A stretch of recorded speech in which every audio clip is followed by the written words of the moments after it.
So this is the edition of KhoodeelaarTV television channel, timed at 2050 GMT.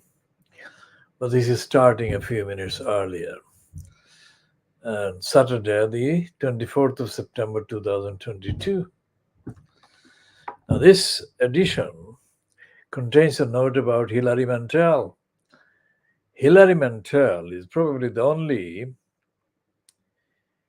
notable writer that our campaign has noted who we could not, on the evidence, include as part of the Little Englanders. And Hilary Mantel died at age 70. And it wasn't something that was anticipated because there was no news about any illness that she had been suffering from.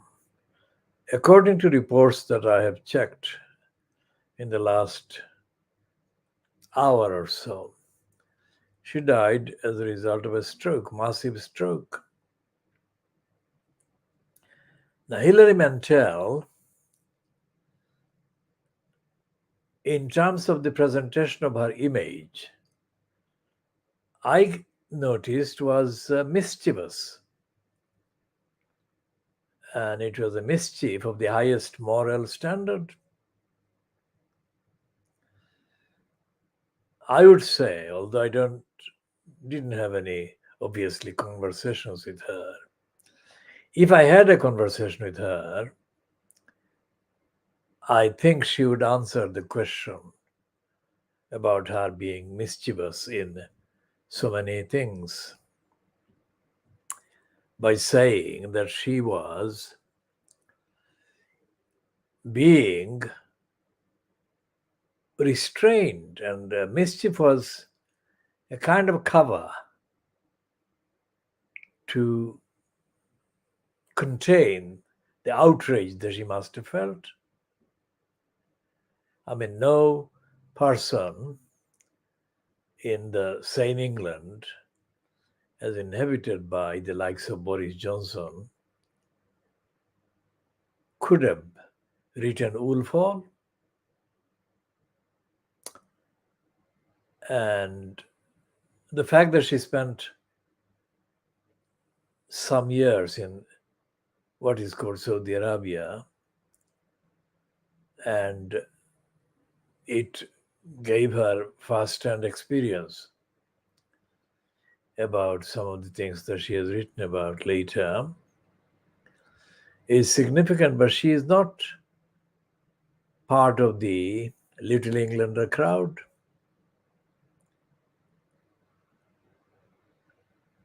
It is remarkable that Hilary Mantel was not the subject of the kind of extensive promotion in the British mainstream media. It will be clear from the contents, the evidence, and the impact of her writing. Well, the Woolfall was the latest one that was the product of her mischief. That she was a greater, in terms of the ordinary estimation in the media, she was a greater writer than anyone else in the whole of the age generation. And the fact that she was greater is, in my view, a lot to do with the fact that she was moral, she was ethical, and she didn't give a shit about the kind of renown that she would be losing by being absolutely defiant. Her style, her manner might have been different, but she was absolutely defiant. So she was a rare individual in terms of the accomplishments and the observations and the approach she took to history and the past of England.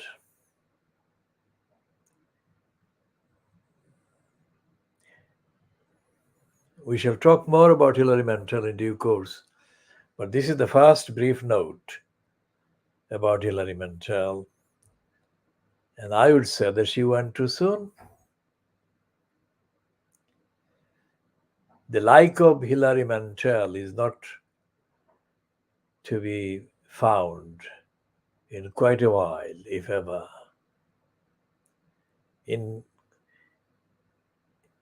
Interesting in terms of the coincidence or temporal kind of sequence that she went not long after Brenda, because Hilary Mantel was against the institution of the monarchy that Brenda was the head of. And Hilary Mantel was clear, concise, and absolutely adamant about the liability that the monarchy has been and was. So this is our tribute and note, the beginning note about Hilary Mantel, who died on Friday, the 23rd of September 2022, that is yesterday.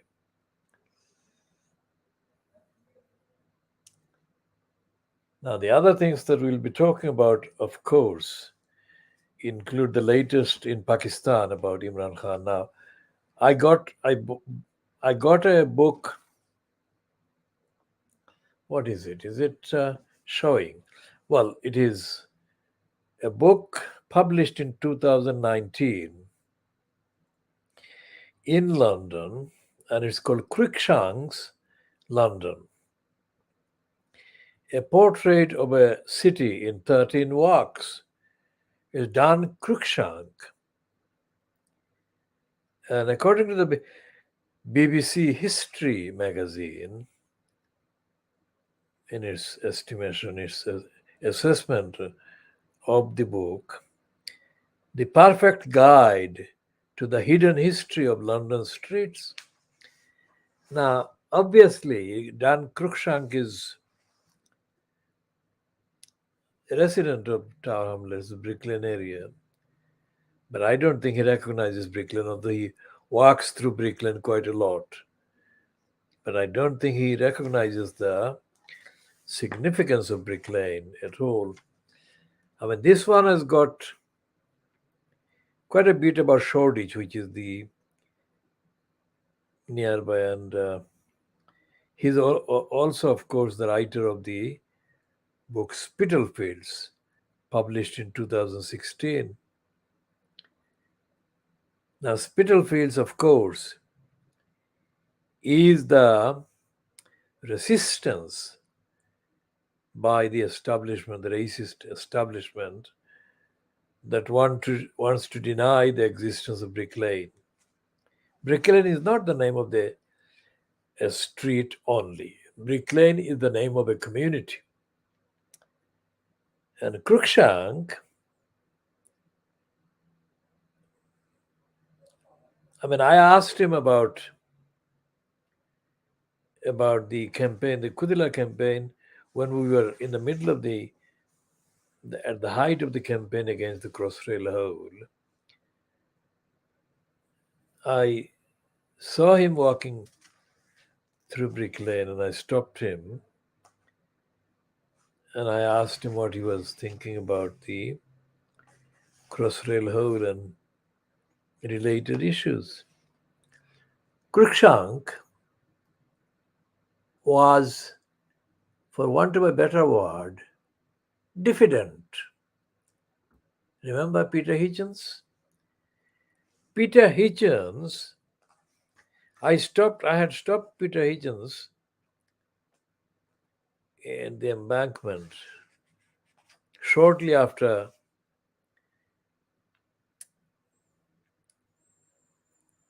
the Daily Express group was taken over by the pornographer. And as a so-called columnist on the Express, it was a period when Peter Hitchens was about to be got rid of or replaced or given the sack. So Peter Hitchens, morally and mentally, was in the process of decanting somewhere,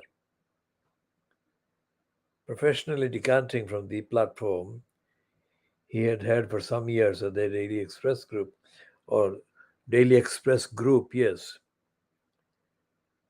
So I stopped him somewhere in the embankment area where I was sitting on a bench. It would be not far from the Temple tube station,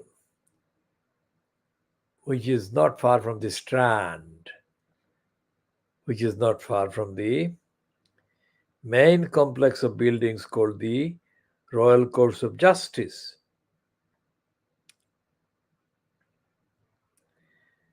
And I would have engaged Hitchens in a long conversation covering all kinds of things. But of course, he admitted that he was refusing to engage in a conversation because he didn't know me, etc., etc. And he said his stance was his being diffident.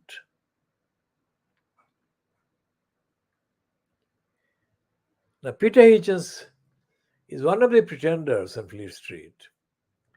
He pretends to be not the same as his contemporaries, co-careerists on Fleet Street newspapers. And he pretends to be something of an exception in that his thoughts and comments and writings are not motivated by cheap careerist considerations, as he would suggest, underlay the overwhelming majority of his contemporaries' writings and outputs. But if you add up the actual conclusions on policy terms, conclusions that can be drawn on the evidence of the contents of Peter Hitchens' writing, then Peter Hitchens would come across as a less sinister and less kind of spiteful racist. But he would be classed as a racist, no other way about it. Like Saturday's The Murdoch Scum, which is dated the 24th of September 2020. Saturday's Murdoch Scum is religiously dedicated to an attack on Meghan Markle. And they can't have enough of this kind of junk to publish against Meghan Markle. So they've got 2 pages on the inside, which is supposedly an attribution to Meghan Markle saying, "Tell people I'm your girlfriend." Meghan Markle saying to Harry, "Tell people I'm your girlfriend or I'll dump you." And apparently that threat made Harry panic. Now, of course, this is one of the many similar things they say about Meghan Markle, that she is a control freak and she has taken over Harry. And And the same edition of these scum has got the new Chancellor of the Exchequer called Quasi Quatrang being photographed as the finance minister. Now, Quasi Quatrang is being hailed by the two items, two so-called newspapers, this Scum and this Daily Mail. The Daily Mail's language is beyond hyperbole. But the item that I've been looking for is the one that this evil Jeremy Clarkson has written on page 15 of this Scum. Now, Jeremy Clarkson piece neatly reminds me of the predictions by God aimed at Satan, as stated in the Surah Al-Isra. The Satan was told by God that, okay, you go on and delude them. Now, Jeremy Clarkson is the Satan. He is deluded himself and is deluding the readers of this Scum as he incites with hatred against Meghan Markle. And in huge size letters, he tells Meghan Markle, you are gonna lose this war with the royals, Meghan, and you are gonna lose it big. Now, this Satan, Jeremy Clarkson, is one of the two Satans in Fleet Street that have been for many years fighting with one another, quite physically as well as otherwise. The other one was, of course,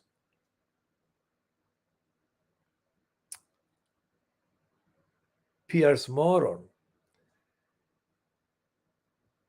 Now, the Satan, Clarkson says in this piece in the Scum, let's cast our minds back to the funeral of Princess Diana. Now, talking about Meghan Markle, why would he talk about the funeral of Princess Diana? Because this evil Satan has been in denial of what actually happened to Diana. He should not be talking about the funeral. He should be talking about who murdered her. Because Diana had herself predicted the exact way she would be murdered. And this Satan, Jeremy Clarkson, is one of the absolute majority, overwhelming majority on Fleet Street, who have been maintaining silence of a evil religious order. They only go live, as it were. They go active and they start spewing things about Meghan Markle, of course, against Meghan Markle, when the season is ripe for a topic that would sell the idea that they're sucking up to the royalty. And so now, Clarkson the Satan is, of course, forever hoping that every attack that he makes on Meghan Markle would be countered by the Buckingham Palace, and that would result in his being treated as a supporter of the palace, of the monarchy. And so there is kudos, there is this extra kind of stamp of connection with the royalty. That's what the Satan Clarkson hopes to get, and the same applies to his counterparts on the Daily Mail group that are doing the same thing based on the same so-called book about against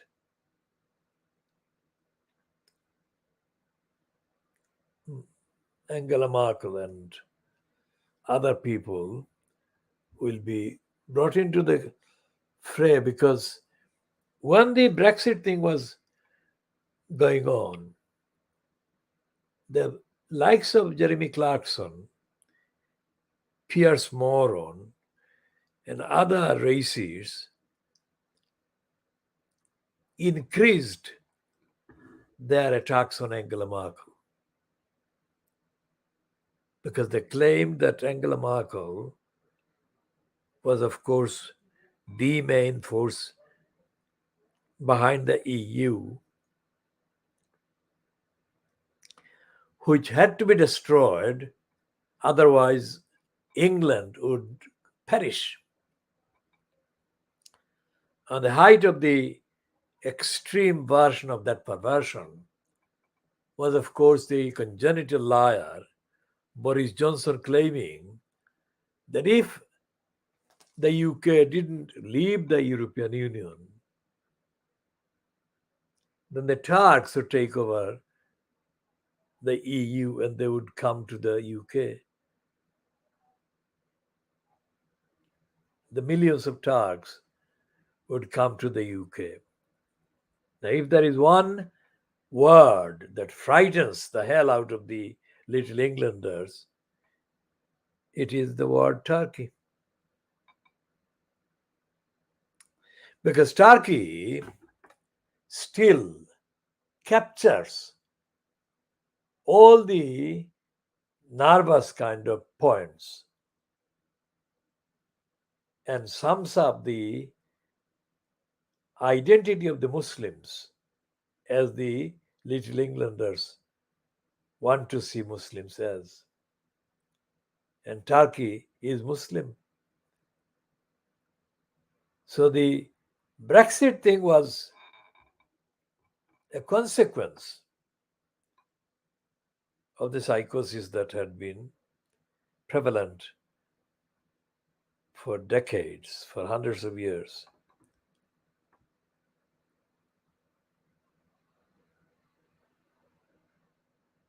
So we shall be talking more about all of this, and Clarkson and other criminals, Satans, worshipping the Satan and satanic religion in attacking Meghan Markle. And what they do is that they separate Meghan Markle from Harry. So what they're doing is they're trying to isolate Meghan Markle and to falsely give the idea to Harry that they're shielding him from Meghan Markle's influences. They're protecting him.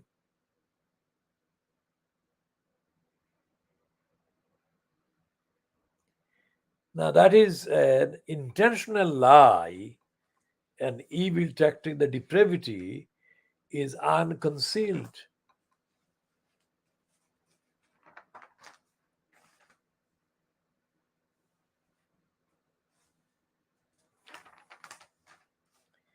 Now, there is an unlikely piece in the scum. That is a piece by James Corden. James Corden is a British actor who has had a financially rewarding few years in the USA. But here, he is talking about his background, his childhood and his upbringing. And he's saying that he was struggling because of the poverty and the class background. And he compares himself with his girlfriend, who was from a different background. And we shall be talking more about James Corden in due course. Not necessarily in this edition, but this is a rare admission about the corrupt schooling system and a non-existent English education system. And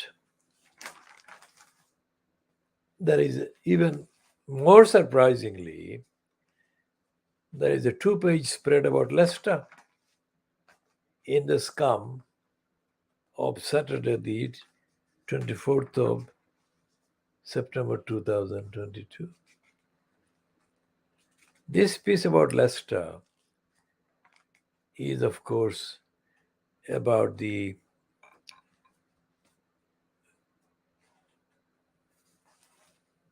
English town of Leicester in the Midlands, where for several weeks Hindus and Muslims have been fighting, Hindu gangs and Muslim gangs. And the heading is Fear and Loathing in Leicester. Now, we are particularly interested in Leicester, quite apart from other things, because Keith Sleaze-Vaz has had his parliamentary constituency in Leicester. Well, until he was unable to continue to remain a candidate. And the candidate that became the MP for the Labour Party is Claudia Webb. And that is where they are kind of based, if you like. Now it says, ancient conflicts fueled by social media, fake news of kidnaps and sex attacks starts up trouble. Activist outsiders move in. Gangs terrorize the locals. Now, this is the kind of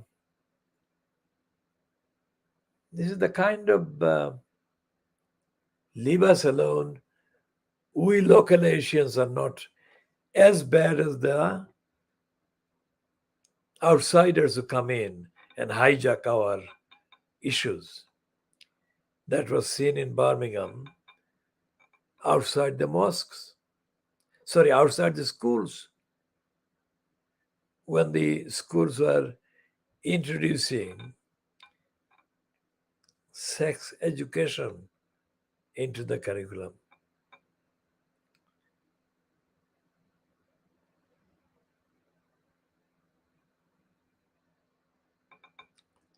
So we'll be talking about Leicester as well. And when I say that we'll be talking about Leicester, can you imagine the length and the breadth and the dimension and the depth of the issues that are left to the KhoodeelaarTV campaign to deal with?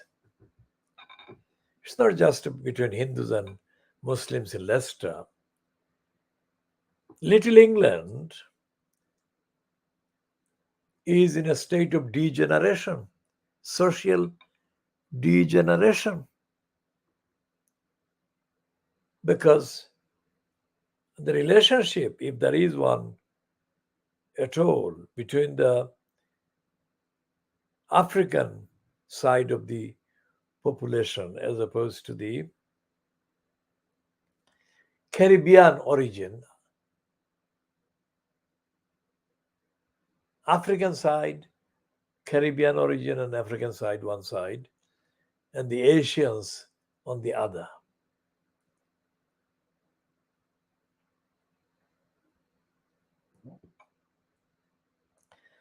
What happened with the Black Lives Matter is that the black meant that there was no Asian content or component in the black in the UK.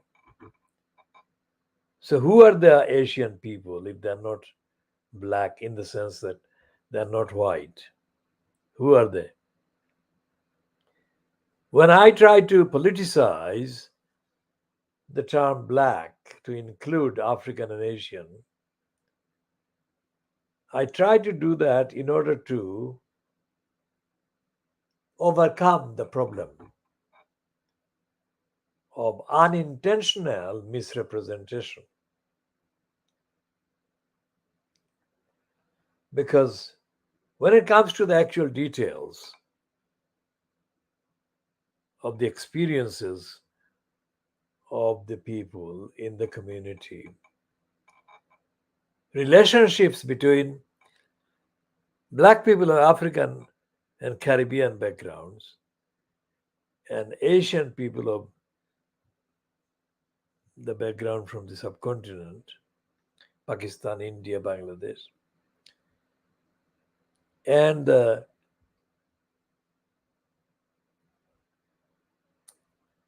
descendants of the people who were alive and around in the 19 kind of 50s and 60s. There is no solidarity against racism. I don't say there is no solidarity among the people of African and Asian origins, because there isn't any solidarity whatsoever. But if you look at the actual contents, item by item, of the racist attitude shown to African people, when I say African, I mean people born and brought up in this country in the main, but of African descent, so that they can be directly of African descent, and they can be also descendants of the people coming from the Caribbean.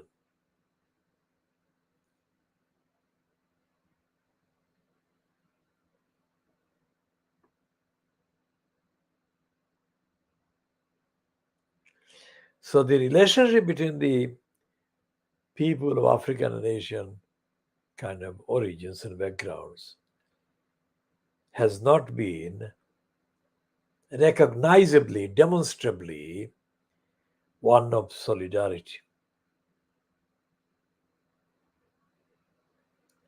So why should it matter? Because without solidarity against racist behavior, against racist attacks and racist obstructions, racist discrimination, racist denials of access, both the African origin people and Asian ones lose out day to day, lose out in big way, and they are losing out big ways.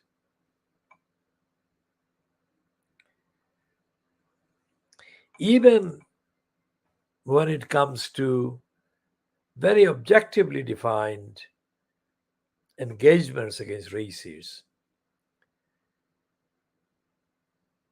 as happened in 1992 at the Stratford School in Newham, where I had to intervene as the secretary of the London Collective of Black Governors. Shall come to that organization's name in a second. When I started the intervention, I was actually forced to intervene because the man who was the chair, the Asian man, the Pakistani man, the Pakistani parent governor, who was the chair of the governors at the school, Stratford School, he was coming across as worryingly ignorant about the statements that he was reportedly making to the white media. And it happened that an Indian origin byline holder called Shekhar Bhatia at the whose piece had appeared in the evening No Standard. Shekhar Bhatia had wrongly, intentionally connected the Stratford School dispute with the general Muslim anger at Sayyidina Rushdie. When I read that, I knew that the parents and the parent governors were doomed to be destroyed. So I had to intervene. And I intervened, and the whole engagement shifted away from the parent governor chair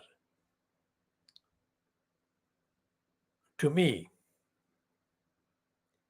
And this went on January, February, March, April, May, almost up to June. On a daily basis, the campaign engagement against the racists at the school and against the Department for Education was being featured almost every day on the newsroom southeast of the BBC London television and ITV, the equivalent, ITV London.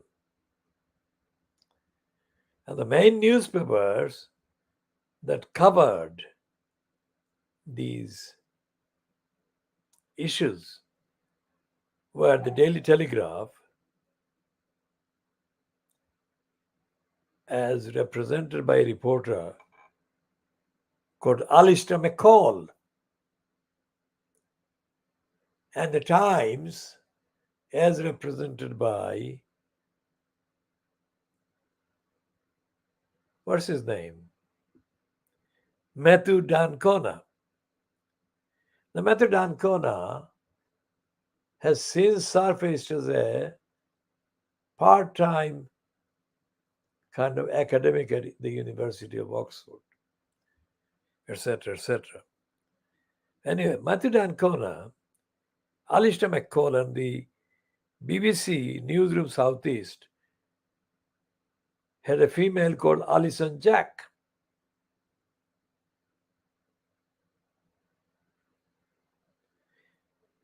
So these were the people that actually had been interacting with me on a daily basis for months. And the tactics that the BBC adopted, especially Alison Jack, were infantile and stupid in the extreme. Suffice to say that all these reporters, correspondents, regardless of what they said in the direct conversations with me about their knowledge and about their understanding, they came across as really ignorant about the state of education, state of schooling, state of democracy in the actual grassroots. In the case of Stratford School, the lack of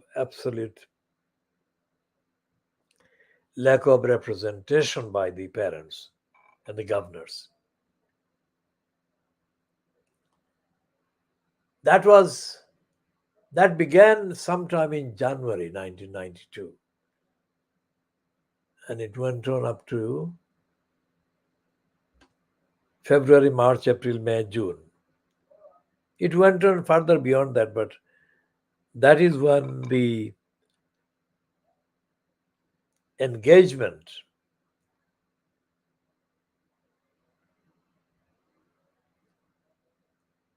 took a different course.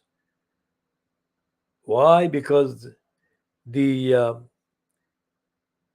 parent governor chair that I had been triggered by, Ghulam Rasul Shaida, showed persistent intellectual inability to understand what was going on and what he was supposed to be doing, what he was supposed to be saying. That is one part. The other part, that the small minority of Hindu components among the parents was being fed information. By who, I don't know, but it was being fed information to disengage from the group that Ghulam Rasul Shahid represented or kind of led. Then there was this woman based in Birmingham who had an apparent child in the school. She came from the Caribbean background. And to call her a Jean Bernard would be an outrageous misrepresentation on all counts.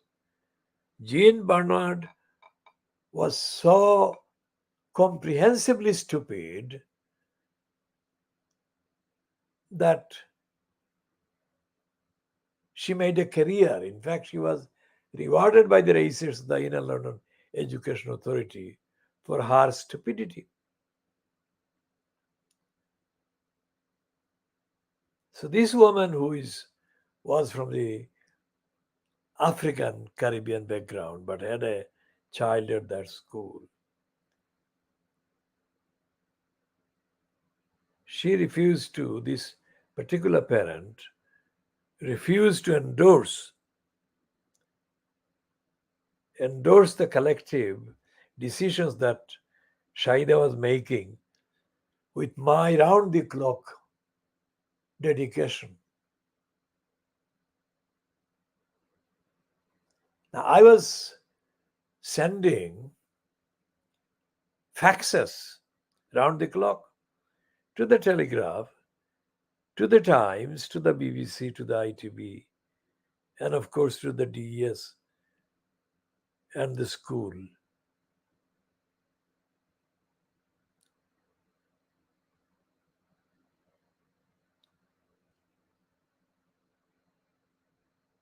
This particular issue got made even worse by the role of the Mantel cabal that surfaced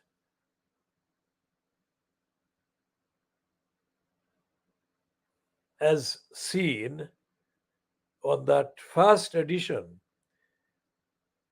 of the Devil's Advocate, where I was the main guest, and Darkas Darty Howe was the presenter, and the program was aired on Channel 4, but was actually manufactured by the London Weekend Television of the ITV. And this was actually engineered by Trevor Terrible Phillips. Trevor Terrible Phillips correctly understood that the campaign that I was leading against the Stratford School races was the hottest political topic of the time, of the few months, if you like. But that's it. That's as far as his being correct went. Trevor Terrible Phillips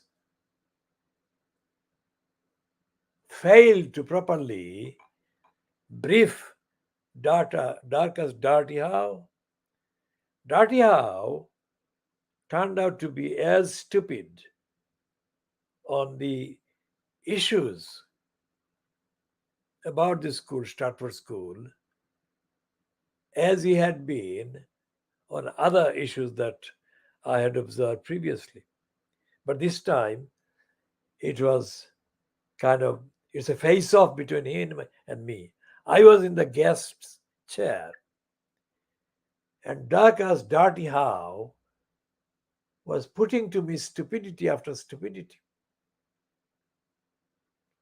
Now I have to pause and say this. When I say that I called Tony BabyAngelGeronimo in 1997, I do say that that was an act of exceptionally accurate prophecy and accuracy on my part about Tony BabyAngelGeronimo.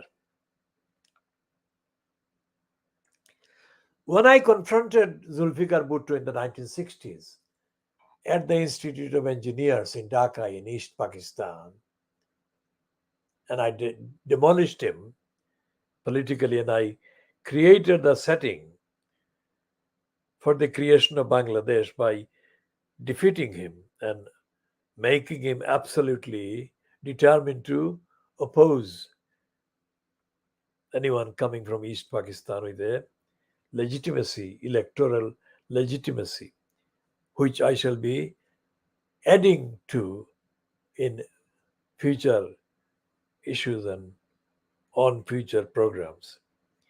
When I did that, I did something historic, but it's typical of my act or activities. I didn't do it to gain personally, and I didn't do it to gain in terms of career. I did it on a level of the highest possible moral, ethical kind of standards, exactly as my great grandfather, the saint, the Bedshah would do. So when I say to the chair of the governors, parent governors in the Stratford School, that all he had to do is to stick to what I was advising him to say, and it would be plain sailing. If Shaida had stuck to what I had advised him, then we would have defeated Kenneth Clark, who was the Secretary of State at the expense of education. We would have defeated Anne Smelling, who was their teacher concerned at the center of the dispute. And at the same time, we would have also defeated the so-called Labour Party opposition in terms of education policy, because this was also a dispute about the efficacy and the advisability of having grant maintained school system. I shall come to the dissection of the grant maintained school and any other model of school management in due course later, not necessarily this edition, but in future editions. What that showed, that whole experience of coming across serial morons. Darkas Darty Howe was an absolute moron. He was ignorant. And I was forced to think back about the so-called leftists in the National Union of Journalists who had praised Darty Howe as being the leader of the black community against racism. Not that Darty Howe was a member of the NUJ. I was, but he wasn't. What he was doing was kind of touting for money to help the cause of the so-called protest after the Deptford fire that happened.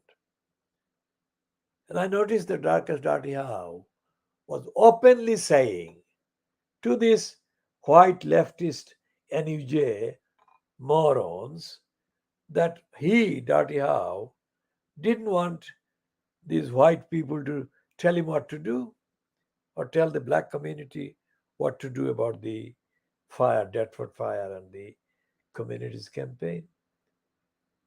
Dirty Howe said, "All I want is your money." He brazenly said that. Years later, that is exactly how George Galloway behaved when he was deployed in Bethnal Green and Bow, consequent upon the confrontation between Belair, who had ousted him, and Galloway, who needed a constituency. I shall update on Galloway and contextually put all these things side by side. And I shall paint the intellectual picture of a bankrupt society. So many things are wrong with policing if you look at the actual reports and the evidence. So many things are wrong with policing in Britain that no sane, rational observer could fail to spot the immediate issues warranting addressing. The policing in this country is absent. That is, policing has not existed. Contrary to the mythology surrounding policing in Britain, ordinarily policing doesn't exist.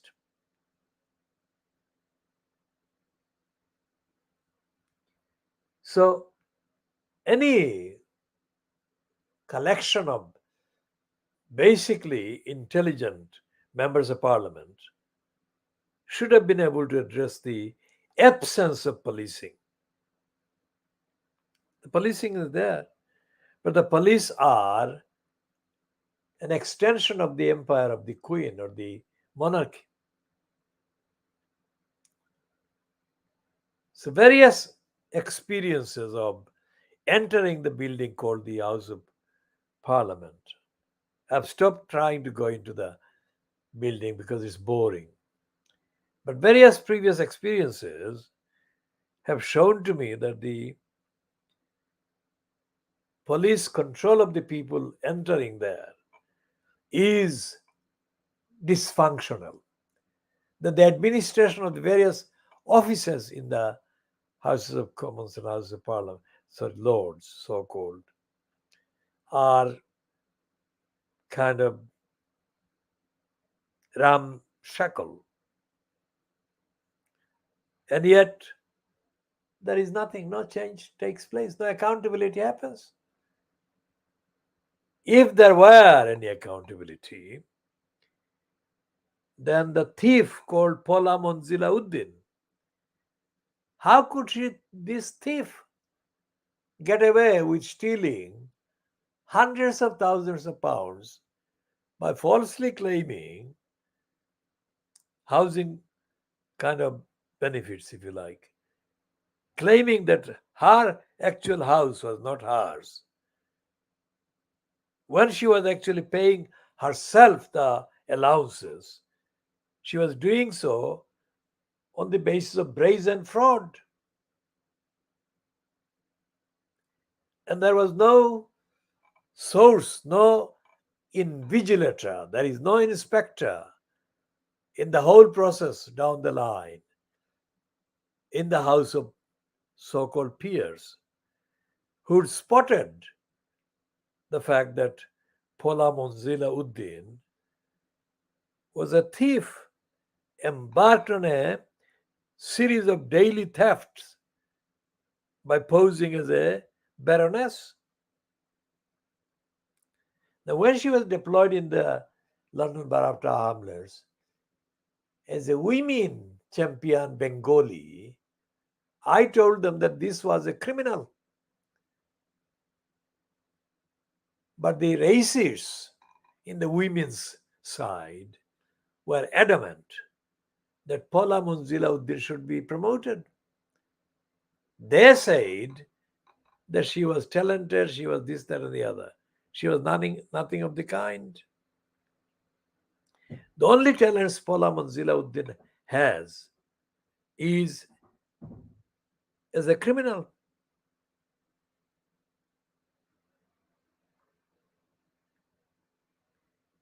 So she was made a peer, baroness, under the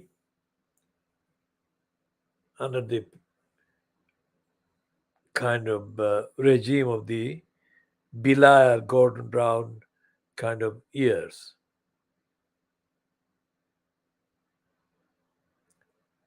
Back to Stratford School, 1992, years before Paula Munzila had been heard of by anyone.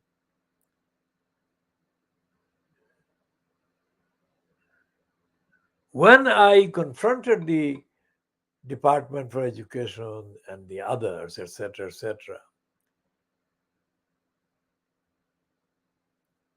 I found that the Guardian had written a most extraordinarily stupid piece,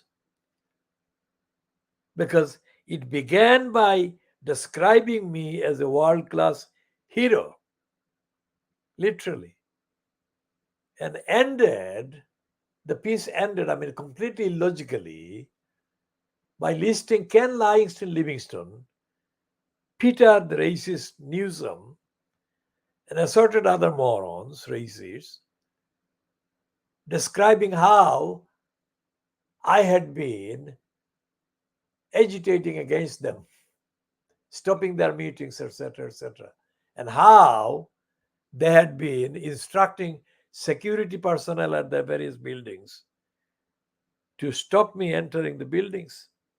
Now, that was a confession, of course, in the forensic analysis of the confessions. But how did that follow logically, morally, ethically, and in a narrative that the piece was started by praising me as a hero in a book, in a fiction written by one of India's most successful writers of fiction. And the Guardian piece written by this racist, Sarah Bosley, the moron, showed how ignorant she was about education, about the management of schools, and so on, which is the same thing that happened with the Newsnight and the LBC and all the other outlets. So what I'm saying is that when Hilary Mantel wrote the few books that are critical of the monarchy, critical of the conventional history of this kind of establishment-led country, she came across Hilary Mantel as a rarely truth-telling observer, historian. Amazing, isn't it? Why should she have been the only one with that grasp of the reality of the truth in a country which could rule the world? How thick can they be? It is frightening, isn't it? That gangs of thickos went to India, that is the subcontinent, and Africa and other parts of the world, carrying the message of the likes of Thomas Babington Macaulay, imposing the English language to replace and supplant the native languages, the local languages. The whole Stratford School engagement showed that they had no clue. I mean, talking about the Marlbury Girls' School in 1987, when I stopped it being converted into a mixed sex school. The woman who was the head teacher at that school at that time was Daphne Gould. Daphne Gould was at once a racist and an ingrate, because when the threat of bringing in boys into that school first kind of sunk in, Daphne Gould was in tears because none of the school governors or the other teachers had the clue as to how to stop it. And it took an accidental contact with me by one of the parents who ran a shop which I was a customer at, that took me into action and stopped the whole thing. So if you look at the various campaigns that I do, one thing that is common, very common, is that the reason why I succeed, so far I have succeeded, is not because the other side didn't have a legal reason or legitimate reason to pursue their particular approach. The reason why I succeed is because, as compared to my grasp of the situation, these people at the departments concerned in the central government or in the House of Commons or whatever turn out to be either ill briefed or ignorant. Can you imagine? We're talking about the center of the empire. And when Imran Khan, who has been speaking at gatherings for the last 4 months across Pakistan, when he praises the British democracy, I mean, he gets this wrong. But he says to the Pakistanis who have no idea as to the grassroots in England or in Britain, he says how British democracy is much better than Pakistani democracy. Now, there are various issues there. But Imran Khan is too simplistic and too kind of, what shall I call him? Too much in a rush to get across the slogans that he has up his sleeves. He cites the case of Boris Johnson having been ousted from the post of leadership of the Conservative Party and the post of Prime Minister because of robust, stable democracy in Britain. Can you believe that? That is what Imran Khan is saying in Pakistan. It's the same Imran Khan who spent about 20 years in this country. And he should have known better than to say these kind of things. I mean, in the early 90s, he married this Jemima Khan.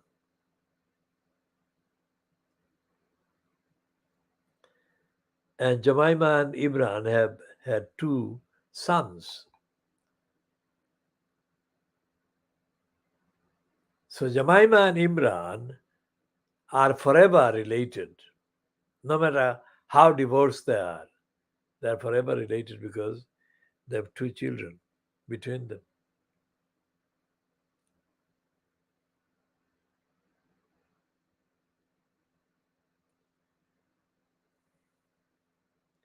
So the ignorance that Thomas Babington Macaulay spread with his English program in the 1830s is being presented in an updated form of perversion by Imran Khan himself.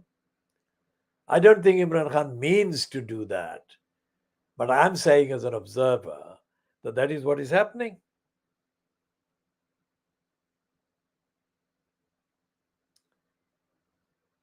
This man, Ghulam Rasul Shahida, who came from Pakistan, and he says that he had a Pakistani MA, master's degree. I mean, he was a parent governor at the Stratford School, and he was literally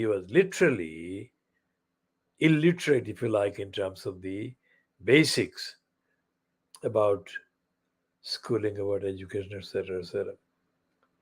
So many things happen in those, let's say, 5-6 months, that all the main events cannot be even listed. One thing that happened with this Cat Stevens. Now, Cat Stevens is a converted Muslim. How stupid! He sent a heavily Scottish accented Muslim to the Stratford School, this parent governor's house, as part of an attempt to hijack this whole campaign by the London collective of black governors led by me. Why? Because they thought that this was a Muslim campaign. It was absolutely not a Muslim campaign, you morons. It was a campaign about the rights of school governors, and it included all the faiths and no faiths and whatever. So the fact that Cat Stevens idiotically sent this extraordinary idiot to hijack the thing from Muhammad Haque showed the depth of their idiotic lack of contact with reality. How could they manage to hijack anything from me? I mean, I had created that campaign. How could they hijack that?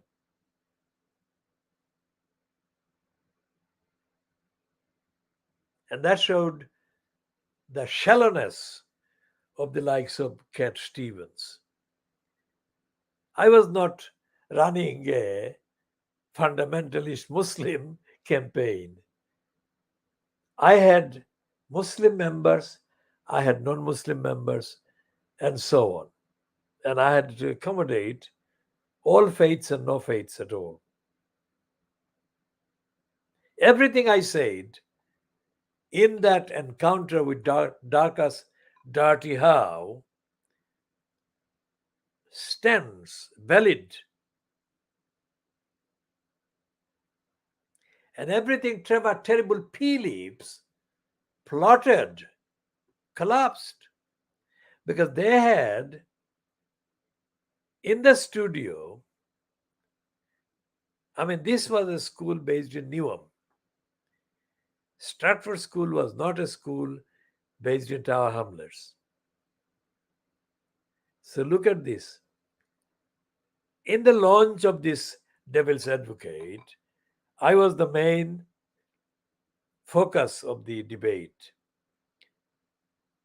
That was correct, and I was there ready to engage in the debate. But when I looked at the persons that had appeared as the guests in the audience, potentially some of them were going to take part,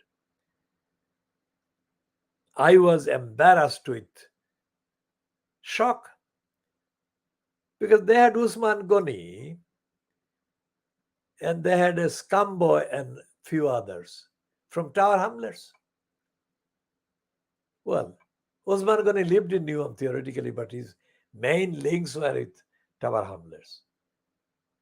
And none of these morons had any reason to be there at all. Why? Because they had not taken part in the campaign that I had been running since at least January. This was happening in March, I think. And they would not have taken part in anything because I knew them for years. Well, all of them were not old, established residents in Tower Hamlets, but the ones that they were had no clue because they were not participating philosophically, theoretically, constitutionally, organizationally, ethically, morally, intellectually, in any educational debate on any scale that I alone was participating in. And I am doing this 30 years later. This is 30 years. Is it 30 years or longer?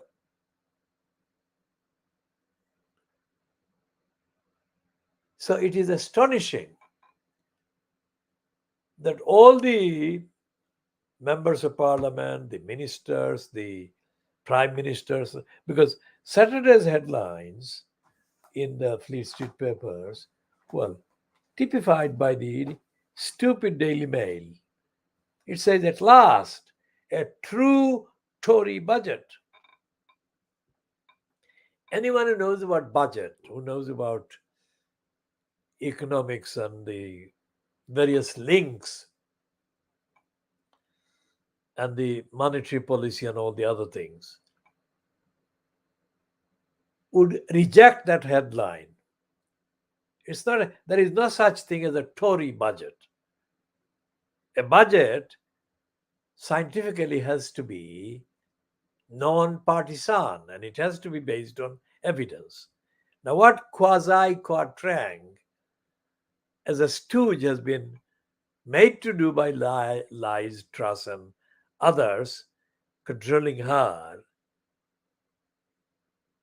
is to create serial nightmare in economic experience for most people. Because any state, in order to function, must have source of income in order to fund its operations. And there are other functions for the collection of taxes, but taxes are essential. If taxes are treated with contempt, as the Daily Mail is doing, as Lies Trust is doing, then the offices that these morons hold would not exist because the state would collapse.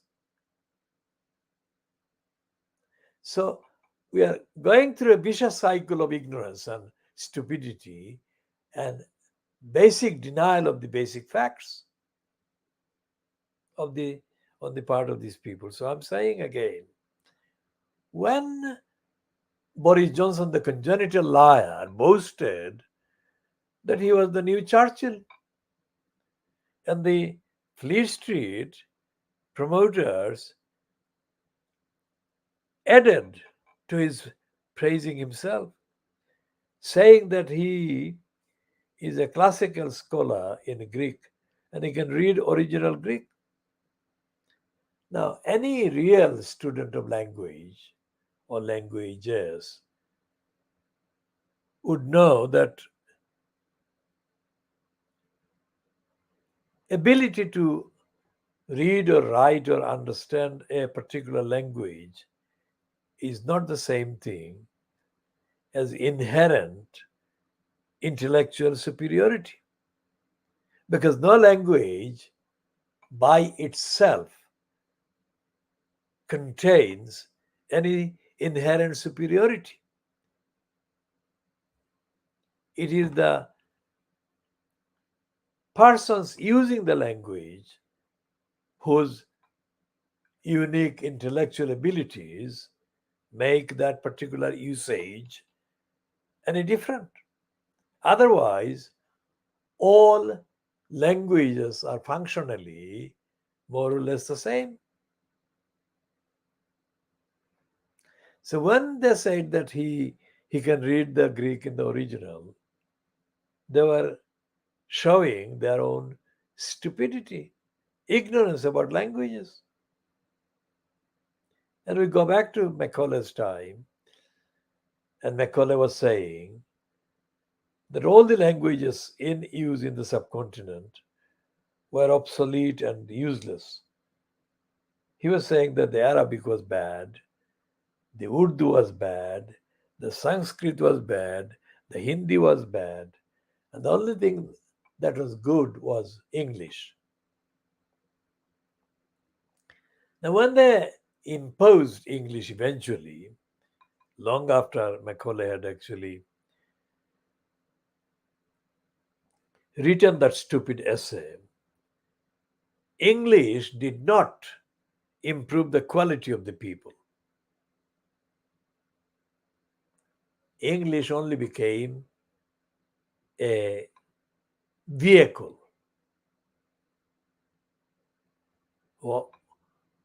which was useful to the imperialists who didn't understand the local languages.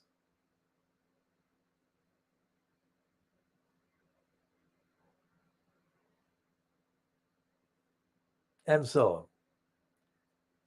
So, this is a period, this is an era, this is an epoch, this is an era when the likes of Plato's Socrates and Aristotle need to be around in order to sort out the bankrupt world. I mean, looking at anything like the war, so called, that Vladimir Putin has waged against the Ukrainians.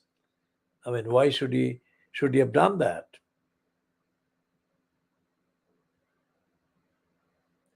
And why should there be wars? There is no debate evidentially.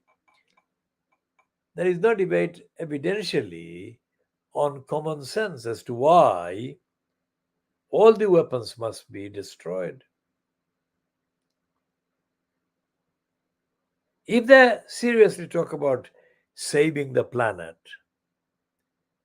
how can they save the planet by destroying the planet? Which is what the latest exchange of threats about the use of nuclear weapons by Putin is about. There is no need to use nuclear weapons at all, is there?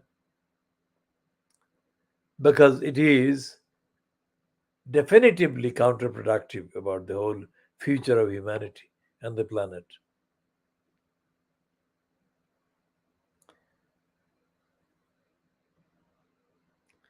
So we shall be talking all of these things upwards and through the issues and beyond the issues as and when they arise. Now, this is by all admissions, I mean, this is an incomplete version, edition of the KhoodeelaarTV television channel, broadcast on the internet, not on the terrestrial, not on the satellite, not on the cable. She'll be talking about The Guardian piece by Sarah Bosley in detail, and the midget Bangladeshis that are jealous of me for their own being midgets in every respect. They celebrated that article too early, too soon.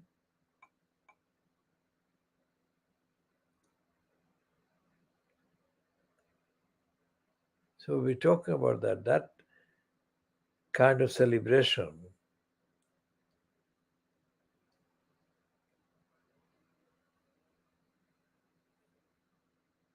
could not be justified by examining the evidence, the contents of the piece, or what I had been saying about the dispute and about the role of the department at the expense of education, and about the stupidity of Kenneth Clark.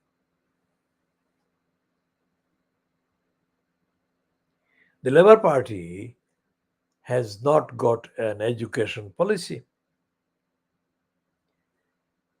nor indeed has the Conservatives, nor any of the other parties.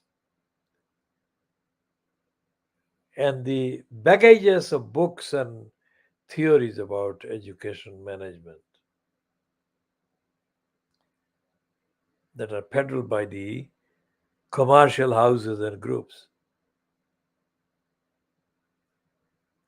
those constitute the area of bankruptcy in the name of education in this country.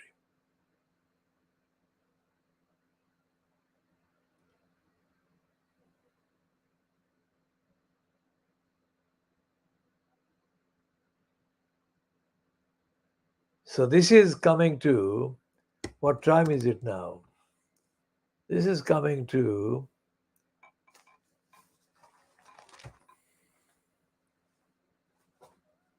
is the device active or is it out of power? So the device is out of power. So let's check the time.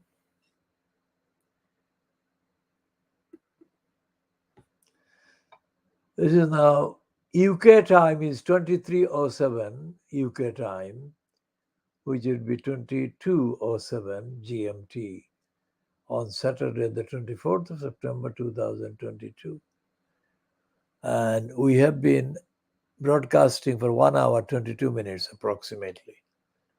So we shall bring this to a close. 1 hour 22 minutes.